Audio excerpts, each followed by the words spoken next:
Infection intérieure, le danger caché des moisissures et des bactéries pour les patients dont le système immunitaire est affaibli.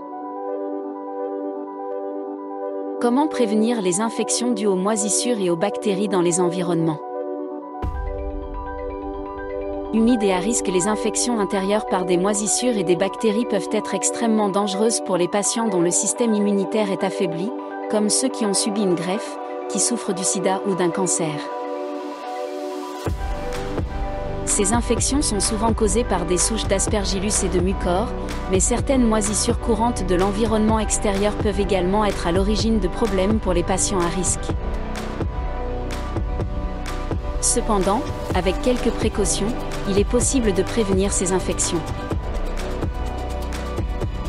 Les moisissures se développent généralement dans les déchets végétaux et les pots de fleurs, mais aussi dans les environnements humides tels que les habitations ou les lieux de travail où un nettoyage adéquat n'est pas effectué. Les mesures de précaution pour prévenir les infections consistent à éviter les pièces humides et surtout l'exposition pendant les travaux d'assainissement des moisissures. Les patients immunodéficients doivent également être attentifs aux moisissures communes présentes dans l'environnement extérieur, telles que Jotrichum, Fusarum et Alternaria alternata.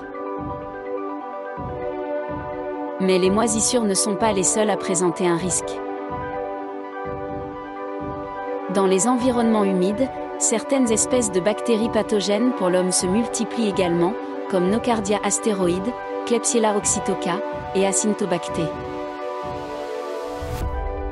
Ces bactéries peuvent être présentes dans des matériaux de construction très humides tels que les murs et peuvent provoquer des infections bactériennes potentiellement mortelles. Il est donc important de prendre des précautions pour éviter l'apparition de moisissures et de bactéries dans les environnements clos et humides.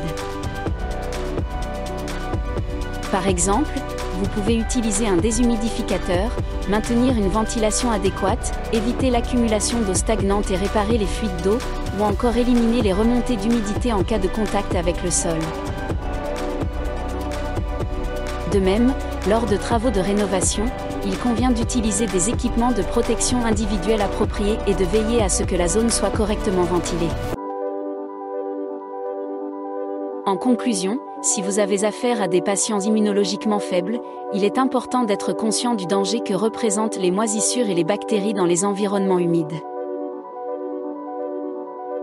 En prenant les bonnes précautions, vous pouvez réduire le risque d'infection et créer un environnement sûr et sain.